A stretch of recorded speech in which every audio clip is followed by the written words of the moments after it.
Navigating Europe's betting regulations. Compliance in the age of AI. Hello everybody. It's nice to see the most persistent of you, the most committed of you to come here this morning. And hello again, Mauro, Giulio. Good morning. Thanks for joining us. Okay, so our today's panel is titled Navigating Europe's Betting Regulations, Compliance in the Age of AI. Before we start, let's do a short round of intros. I'm going to get the ball rolling. My name is Eugene Ravdin. Now I work for SEO Brothers as head of PR, but my background is media. I used to be a football journalist and sports editor, so I'm much more used to ask questions, not answer them. And this will be my role today. Mauro. So I'm Mauro Miceli. I'm currently the operations director with Betstarters. Betstarters are mainly platform providers in emerging markets, but my background has always been in operations, and before this role I was head of operations as well with a subsection of Betway where we worked in very regulated markets, especially in Europe as well. So my feedback for this discussion will mainly be on the hands-on approach that operators usually feel in the industry and the issues with regulation, under, over-regulation, etc. Thank you. Giulio. Hi, I'm Giulio Coraggio. I'm the head of the global gambling practice at the global law firm DLA Piper. So basically, we advise clients on expanding in different markets, on M&A transactions globally, and that's it. Okay, so we have the operator's side, we have the legal side, and let's get started. Let's start with a broader question, just so we are all on the same level and the audience know what we're talking about. So where are we now? Where do we stand? I mean, what is the current role of AI in betting regulation and compliance? Giulio, would you please start? Well, the gambling industry has never been very innovative, mainly because of regulations that are restrictive, and sometimes innovation is driven by regulations. The area where we've seen more the usage of AI so far is in responsible gambling, in order to identify players with gambling addictions.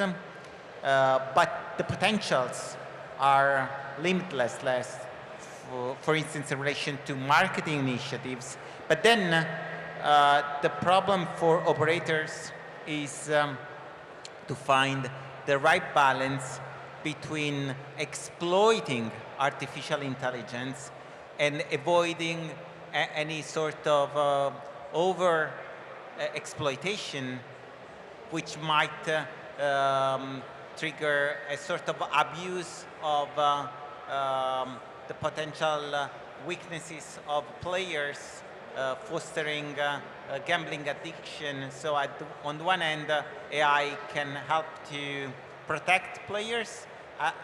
On the other hand, it can be a way of pushing them to gamble more, and obviously responsible gambling principles are a good restriction, a strong restriction in operations. If I can add a point to this, I think the AI regulation that came into force earlier this year in Europe is the first step in having a European thing to do with gaming. And I think yesterday, who attended the keynote speech by the president of the European, Roberta Metsola, who's Maltese, like me, so we'd like to mention her quite a bit. Her first point was that we need to have a common European framework when it comes to gambling regulations around the European Union. And I think the new regulation with AI is the first step that deals with the gambling sector and having a common framework around Europe. So I think it's the first step to get there. But do you think it is even possible? Because sometimes it seems that it's so hard for the countries to find common ground these days. Do you foresee such a framework working for all the European countries? Because everybody wants something different for themselves. At the moment, no. At the moment, for sure not. So every regulator, and I think we're in Europe today, nearly every country has its own regulations and regulators being changed, as we said in the beginning, quarterly, every half a year. There are new regulations coming out that operators need to lead to. That has a number of issues that maybe we can go into a bit later, both financial, but even the way businesses work, the way they operate. The fact that you need to have different platform setups to work in different European countries is having two main issues, I think. Having startups, new businesses who could do things a bit differently, not looking to work in a European regime because it is extremely difficult to work with. And secondly, you are being left with very limited companies, being 20, 25, 30 large companies today that are running everything that it can do in Europe, because it is too expensive to have new companies having multiple licenses around Europe. Yeah, I do agree. And actually, the position of the European Commission is that gambling is within the jurisdiction of each single member state. You may have noticed that the decisions of the European Court of Justice on gambling-related matters are becoming more and more rare because they want to avoid creating frictions in an area that they believe it's under jurisdiction of each single member state. On what Mauro was saying, with the UAI Act, we are creating some sort of harmonization that is impacting also gambling, because, for instance, AI systems used in gambling, if they exploit weaknesses of players, they could even become prohibited AI systems. So we have non-gambling related provisions that are harmonized and are applicable to gambling. On that area, I foresee a better harmonization, but as to the licensing regime, it's very difficult. I agree completely. Okay, let's try to dwell a little bit deeper into this attempt to bring forward a common legal framework in the European Union. I'm talking about EU AI Act, European Union AI Act, which has been in the making for several years now. So what's your take on this? Can you predict what impact it will have on European iGaming? I start. Yeah, I mean, most of the EU regulators are obliging obliging gambling operators to put in place AI systems to limit gambling addiction. But that would be mainly a low-risk AI system. At the same time, if the AI doesn't work, then there is a sort of risk of a boomerang effect. Because if there is an over-reliance on AI and players are generating some sort of addiction and then they lose a lot, then there is a risk of claims for the reimbursement of money. On the other hand, if AI is used to to exploit, to market the services, then it would be either a high risk AI solution or even a prohibited AI solution. On that point, unfortunately, the AI Act is a regulation, so it should be directly applicable in each single member state, but most of the European countries still don't have an AI authority, even though the provisions on prohibited AI systems are already in place. But even the provisions on sanctions are not in place. So, I mean, and at the same time, we have the pressure from the US in lifting some of the norms that are not yet applicable. So it seems very confusing at the moment. I won't go into the technicalities of the AI because I'm not the expert here, but the whole aim of it when it comes into the gambling industry, from the bit that I know of the regulation, is that is all around player safety. And when we're speaking on regulation in the EU, especially now on a European regulation, anything that is all based around player safety, which is important to have. It's important to have time to have regulations in space. And there are very big, if they are enforceable, and probably Giulio can have a little bit more, there are very high penalties that can be put on people who go against these regulations. If I'm not mistaken, last I read was 7% of total revenue, which for large companies in the industry can be very high amounts. So the will is there. It's, as was said, are we going to implement it well or not now? Yeah, I think that links to the point that you mentioned before. There is a strong aggregation in the gambling industry. Literally, the market is in the hands of no more than 10 companies, 10 groups rather than companies, and that should make compliance more relevant, because the potentials of fines that are calculated on the group, they would be very severe. So a lower number of companies are easier to control. At the same time, we have the black market that is still a threat. And I mean, the unlicensed market is still growing, and these companies will have to be controlled in a way or another. Big legal changes are also coming in Italy, where as of November 12th, a new licensing system will be in place, which also requires the operators to use AI for responsible gambling.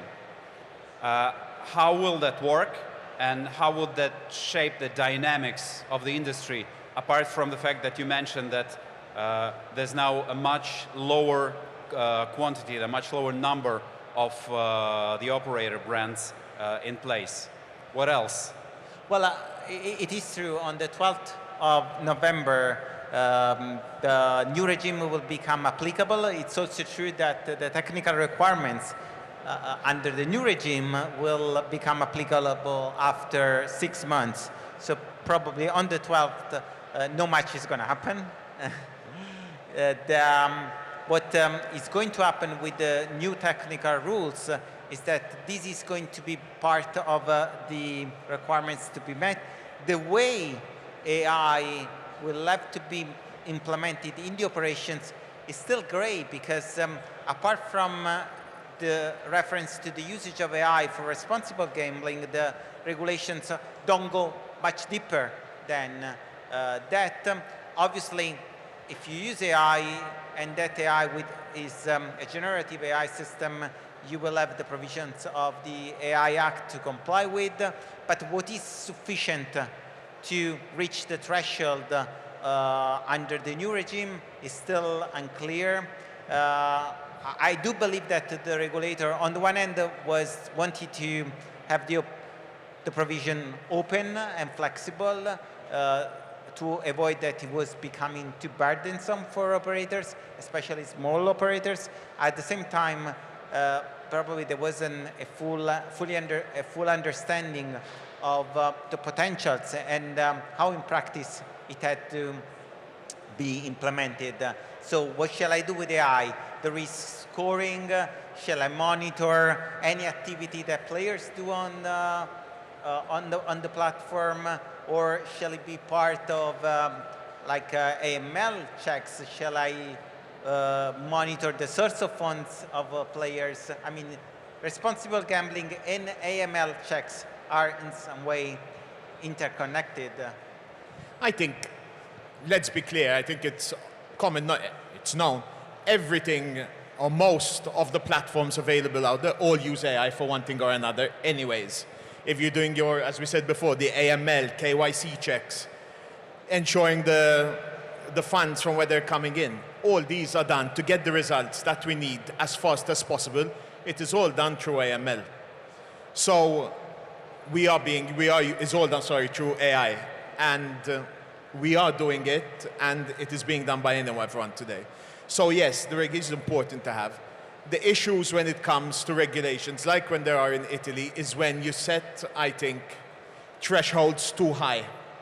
And this happens, or let us say it is happening, I think, in a number now of not just Italy, but in a number of European regulations that are coming through in a number of jurisdictions, where it is being made impossible or very difficult, let me use a different term, for new players to enter the market.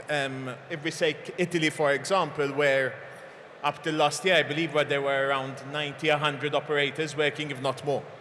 With the new regulations coming into place, it is calculated that in Italy we'll have, I believe, approximately 30 to 40 operators being applicable to work because of the high costs on getting the license. It's on the technical requirements that are needed, making it that you need to have a very big, strong workforce in place to reach these regulations. And this is where over-regulation is hindering, I think, competition as well. So it is important to have regulations in place. It is important to have regulations, but it is also keeping in mind that we need to have a level playing field for all different partners and people who do want to still enter the market. So I don't want to come to a point whereby in European regulations we're at a time sometimes, and I saw this mainly in my previous job, you start having a race between, let's put it this way, a race between regulators who's making the most stringent regulations, which is not the point of the regulations. It's, I believe regulation should be there to ensure a fair playing field between everyone. Yeah, I mean, a big deterrent in getting a license is also the gambling advertising ban, because basically if both licensed and unlicensed operators cannot advertising, the attractiveness of the regulated market is more limited, and besides catching an unlicensed operator is more complicated than issuing a fine against a licensed operator. I do agree that the cost is a big issue. In Italy, we switched from a cost of the license of 350,000 euros to 7 million. It's true that it's the second largest gambling market in Europe. And if we had 40 operators getting the license, it means that they think they're going to make a profit. While in the past, out of the 90 operators you mentioned, many of them were very small and were operating in a sort of gray market. So, I mean, if the market is more costly, then also the enforcement against unlicensed operators needs to be quite careful. And at the same time, you need to make the licensed market attractive in terms of advertising. I need to do advertising, but I need to do it properly. If I'm too aggressive, it's fine to be fined, but just prohibiting everything is not regulating. Okay, Mauro, you have a very interesting angle, because at some point you switched from working for a big operated, regulated operator, Betway, to a startup. So tell us please a little bit about your hands-on experience, the biggest challenges that you faced after that move.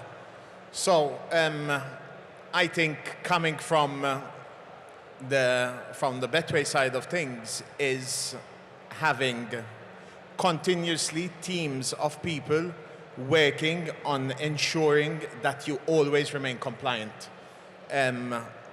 Regulations come in, changes. So I've worked in regulated markets like Germany, Spain, Italy, Malta as well, the UK, which is extremely regulation. And it's always getting your platform updated. Just, for example, with the UK GC regulations in May, June, we had to change our whole, it's all based around player safety, and that is extremely important, and we always have to keep it in mind.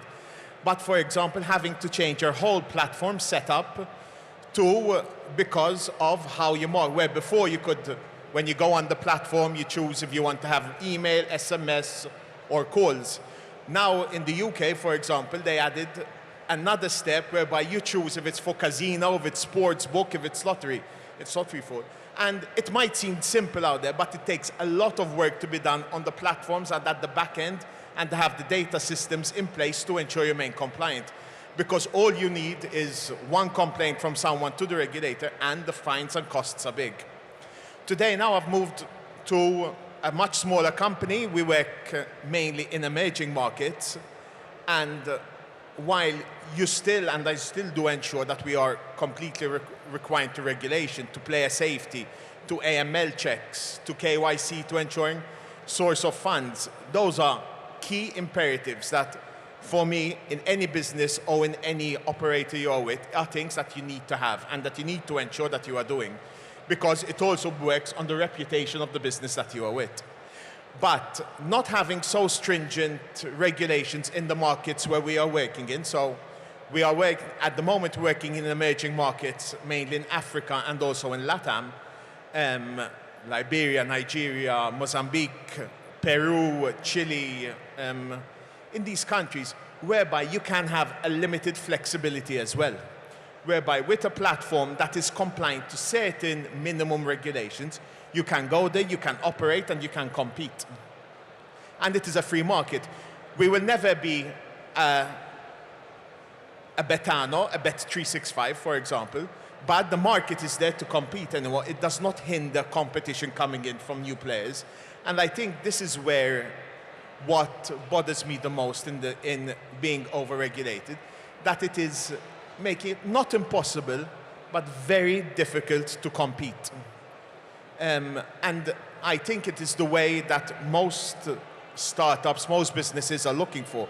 They're looking at the emerging markets, they are in there, they build an amount of capital, an amount of money, to then be able to see if what they have, if the platform that they have is good enough to get the people they need, to get the retention, to get the acquisition that they need. And then once they have a basic, solid foundation, it is then that they are looking to Europe, and to the very, or let us put it, to the more regulated markets. Keeping it in mind, if like a lot of operators use the Curaçao license, a number of changes are coming into Curaçao at the moment, making it much more stringent on what should be done, which is good.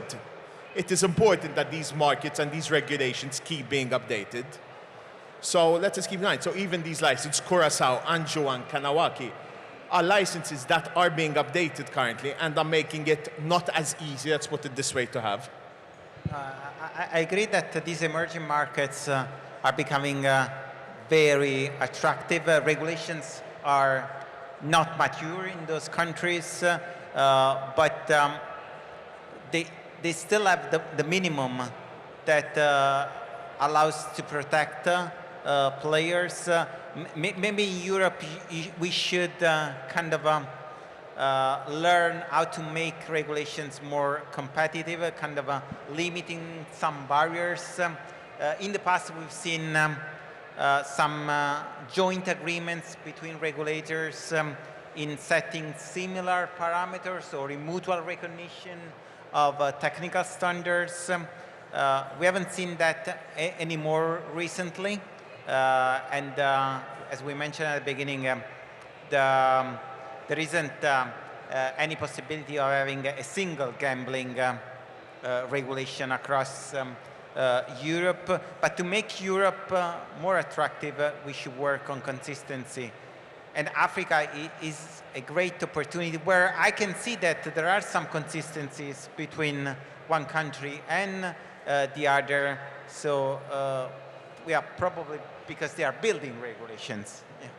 I think just to comment with this, and when as we speak on mainly European regulations, I think while we will never have a common European license, I do think there should be some flexibility between license regulators around Europe to have at least common frameworks. And I think that is where we have to arrive. I don't think anyone is expecting that, at least in the near future, to have a common European regulation, but at least to have common features and making it easier to work in different European countries, I think can be done. Look, I wanted to take a step back and to ask you to give me an example. You told that while working for the Betway, you had a whole department of people doing compliance every day. I just want to understand the scale. How big was that department and how many people do this job for Betstarters today, just to compare? No problem. I think the work, let us remember, the work is not done by the compliance team. The compliance team are there to tell us that this regulation is out there, we need to get it done, and then you have a whole tech team that needs to change the platform. And you had a tech team of over 80 people at a particular time working okay on different regulations. But you had two persons, usually one person having two different regulations that is following, unless they're the big ones. So like MGA, you had one person responsible for the MGA. Another person was responsible for the UKGC, which was a large market for it, on the compliance side. And then you have a project team that has a project manager that leads with the tech teams, etc., all together to get the updates that need to be done. On the other hand, as Betstarters, which is a startup, it's a small country, I mean, the whole office is, I would say, approximately 20, 25 people, with having a compliance team that includes compliance, customer service, tech, operation side from my end, sales, because we do need to sell, that's how we get our money. So it is completely different, and I still believe that because of the markets that let us keep in mind it's also different because we are platform providers, so we provide the services and the necessary licenses and turnkey solutions to partners, whereby Betway is an operator, so obviously it is more stringent on its own platform. But we do have teams as well, a tech team at our end, who ensures that our platform is always compliant with what we are working, or the needs to, because any partner that we get on who wants our platforms is always requests certain different things to the platform that needs to be done. That is why, well, that's what makes I believe our platform a bit more interesting than others, the fact that it is very flexible while keeping all the main license regulations that are needed. Yeah, if I may add, the function of compliance for a gambling operator is not just to flag that there might be an issue, because that's quite easy.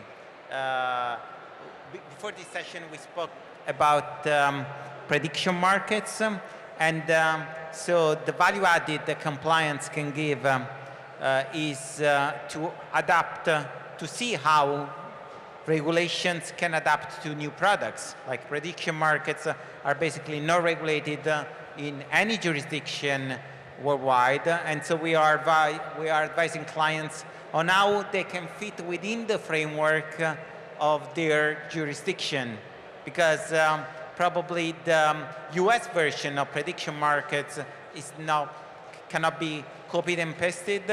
If I fall under the regime of financial services, no gambling operator will be able to actually offer it. So we need, compliance needs to be seen as a value added to the company rather than an issue to be overcome, which is tough sometimes. Okay, our time is running out, so let's wrap it up with really quick fire answers to a not so quick fire question. So for me, it seems that, like you told, the market becomes less fragmented. There are more bigger players and less players in general. But does it make the market more transparent or no? Because, I mean, you could suggest that less players means more visibility and more transparency.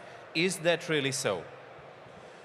If you ask me, I don't think so, because the same work you need for one player is the same work you need for 100. You do the same checks are necessary according to how much the player is running, according to KYC regulations, etc. So having one or having 100 is going to take exactly the same amount of work. Thank you. Giulio, you have the honor to wrap it up. I think it's easier to control because the market is in the hands of a more limited number of players, and this is the intent of regulators, because a lower number of players are more financially sound.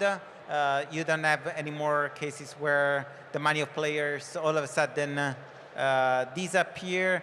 Yeah, it's easier to, these markets are easier to control. I don't know whether they are more compliant, because at the end of the day, everyone needs to make money. Everyone needs to exploit the gray areas within regulations. Thank you very much. Thank you. Thanks for being with us here, for listening and having a look. Thank you. Mauro, Giulio, it's been a pleasure.